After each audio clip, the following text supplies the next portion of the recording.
The NFL moved most of its games from Sunday to Saturday to avoid scheduling showdowns on Christmas, but a pair of pivotal AFC matchups remain to make the holiday season a little bit brighter.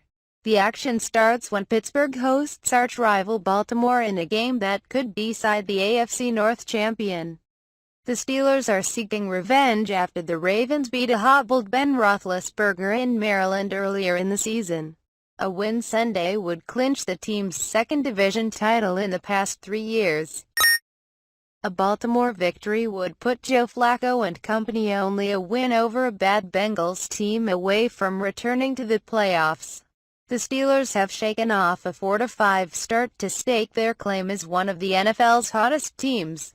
Pittsburgh has won 5 straight to take control of the North and make the playoffs for the 3rd straight year, something the franchise hasn't done since 1998.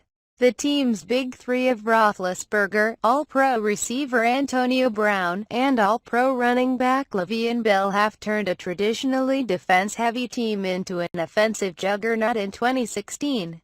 They'll have their hands full with a dynamic Ravens defense in Week 16. Baltimore ranks 3rd in the NFL when it comes to yards allowed per pass, 6.3, and 2nd in rushing yards allowed per game, 82.1. If that defense can hamstring the Steelers' dangerous trio, it can take control of the AFC North with just one game to play. The second game of the day promises even more excitement thanks to the presence of potential Offensive Rookie of the Year Tyreek Hill. Hill burst onto the national scene the last time the Chiefs and Broncos met, shredding Denver for a kickoff return touchdown, rushing touchdown, and receiving touchdown. Hill's diverse array of touchdowns was something no NFL player had done since Gale Sayers in 1965, and something no rookie had done, period. The Chiefs only gained 274 yards of offense through that overtime game but still managed to hang more points on Denver than all but one other team this fall. The Broncos have some positives to bank on from that home defeat.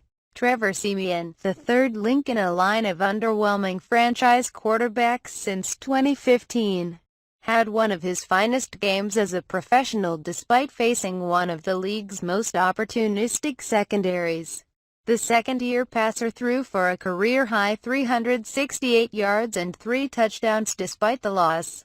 Denver may be playing for its postseason life Sunday. That loss to the Broncos kicked off a 1-3 stretch that dropped them from the playoff picture and threatens to derail its NFL championship defense.